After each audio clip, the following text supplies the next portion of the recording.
Persuadé.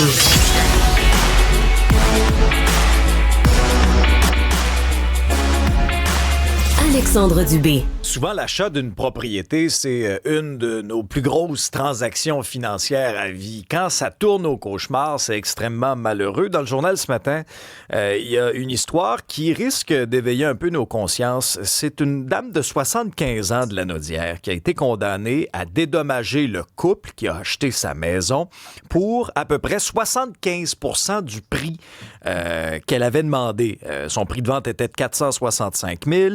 Elle devra payer 360 000 $ de dommages à ce couple-là. C'est une histoire qui remonte à 2022 à Mascouche. Yannick Parent est courtier immobilier, co-animateur de l'excellent balado Sans vice caché aussi.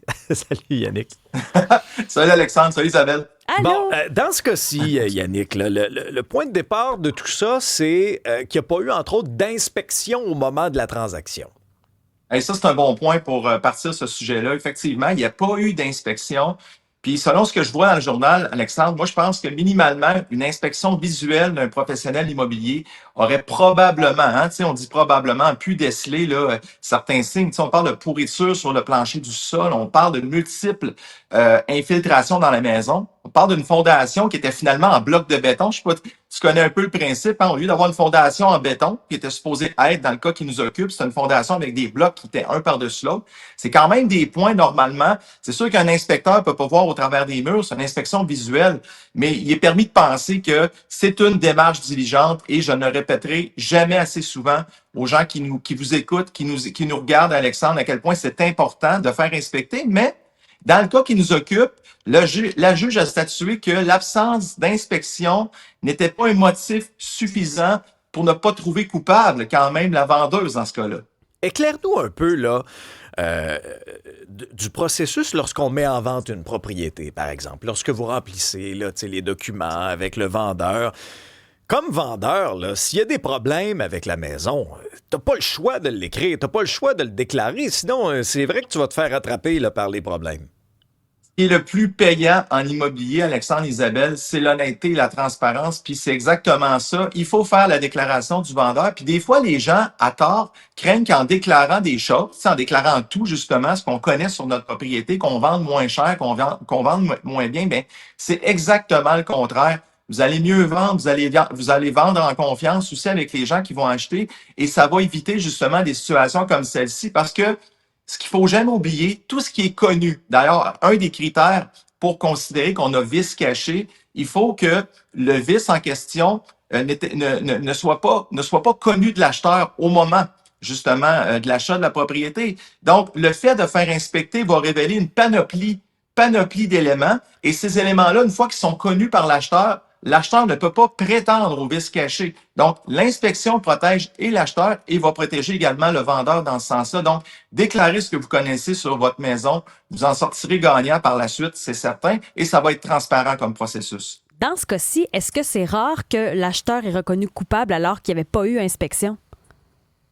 C'est une très bonne question. Moi, je pense que c'est une rareté en soi parce que habituellement, c'est un peu ça que les jurisprudences nous disent aussi, c'est que la première démarche diligente quand on achète une propriété, minimalement, il faut la faire vérifier, il faut la faire inspecter par un professionnel, un inspecteur justement qui va compléter un rapport. Et dans ce cas-ci, ça n'a pas été fait et malgré ça, on arrive quand même à des conclusions de vice caché. Puis je tiens à préciser, on parle de vice caché dans l'article, mais moi je prétends aussi qu'on parle beaucoup plus de dol dans cet article-là. Dol, c'est que ce qu'on semble dire, Isabelle et Alexandre, c'est qu'il y avait des éléments comme des fuites. Écoute, il y a un voisin qui disait qu'il avait vu un congélateur qui flottait au sol. Ça n'a pas de bon sens. Ça va pas bien. C'est pas caché là, à ce moment-là. Dans ta pratique, puis tu sais, avec ton expérience, là. Bon, des histoires de vices cachés, est-ce que ça arrive plus souvent qu'on pense? Est-ce que tu en vois quand même assez souvent dans ta pratique ou dans ce que tu entends là, de la part de confrères, consoeurs? J'entends ça constamment, en fait, le terme vice caché, mais entre dire que je suis victime ou que quelqu'un est victime de vices cachés, que ce soit vraiment un vice caché, il y a quand même une marge. Une marge, je m'explique, il y a 4 critères. Ça, c'est important que les gens comprennent ça aussi. Pour parler d'un vice caché, il faut que ce soit un vice qui est grave. Donc, grave, ça veut dire que si on avait connu l'existence de ce vice-là comme acheteur, on aurait probablement diminué de façon majeure le prix de vente ou on l'aurait pas acheté, ou ce vice-là nuit à l'intégrité de façon importante à la maison. Ensuite, il faut que le vice soit caché, Alexandre. Bien sûr, il ne faut pas qu'on soit capable de le visualiser. Bien souvent, un vice caché, même le vendeur ne le connaît pas. Et également, il faut que ce soit un vice qui soit de nature à ce que on puisse constater que lors de la vente de la maison, il était déjà présent.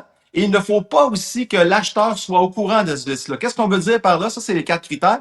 Donc, si ces critères-là ne sont pas complétés, on ne parle pas de vice caché. Parce que si un acheteur était au courant, par exemple, qu'un drain français sur une maison des années 70 était déjà déficient et c'était déclaré dans une déclaration du vendeur, et un an après, on veut porter plainte, en fait, en vice caché pour ce même drain français-là, ben, ça serait non recevable parce que ça ne fait pas partie. On le connaissait. Donc, on ne peut pas plaider le vice caché. Donc, j'entends souvent dire les gens, j'ai un vice caché, j'ai un vice caché. Mais avant de venir prétendre que c'est un vice caché, il y a quand même une marge. Et dans le cas qui nous occupe, on parle plus d'un dol. Un dol, c'est ne pas révéler de façon malicieuse, de façon un peu escroquerie, frauduleusement. On ne déclare pas un facteur qu'on connaissait de notre maison. Dans le cas qui nous occupe dans le journal, on parle beaucoup plus d'un dol que de vice caché. Dol, D-O-L. Merci de préciser, pas dol plate. Ouais, il y a quelqu'un sur la messagerie qui nous dit « Les agents immobiliers sont aussi responsables de ce genre de situation-là. » Qu'est-ce que tu penses de ça? En fait, oui, c'est vrai qu'on a une responsabilité. Il ne faut pas se cacher, les courtiers immobiliers. Notre responsabilité à nous, c'est de protéger nos clients. Sinon, si on ne protège pas nos clients, ben les gens peuvent vendre leur maison par eux-mêmes. En quelque part, c'est notre rôle aussi, les courtiers. Comment on protège nos clients? Ben, il faut leur donner les bons conseils. Puis ce que je disais tantôt, de déclarer, de faire une déclaration du vendeur. Quand on prend une maison, les courtiers, puis les 17 000 courtiers immobiliers au Québec, je vous dirais que c'est une pratique qui est établie aussi. On va compléter une déclaration du vendeur complète. On va faire une tournée du bâtiment aussi avec nos clients vendeurs. Est-ce qu'il y a des fissures apparentes? Est-ce qu'il y a des fenêtres, exemple, qui sont décellées? Est-ce qu'on peut déceler justement quelque chose qui est pas correct au niveau de la toiture, une déficience? Normalement, je dis bien, toujours des cas d'exception comme dans tous les domaines, on est supposé, les courtiers immobiliers, faire ces démarches-là. Si on ne fait pas ça, en quelque part, on manque à notre devoir. Eh bien, Yannick Parent, courtier immobilier, co-animateur, puis je vous dis, allez écouter ça, c'est très bon, du balado sans vice caché. Non, mais je le pense vraiment, parce que plus on est au courant, plus on est renseigné sur une situation, sur un domaine, plus on peut prendre des décisions éclairées aussi, puis acheter une propriété, là, c'est une grosse décision. Un gros merci, Yannick. Alexandre, j'attends toujours ton invitation pour le ski, puis je souhaite à tous deux, Isabelle et Alexandre, un beau temps des fêtes. Toujours un plaisir de collaborer avec vous. Toi aussi, mon cher.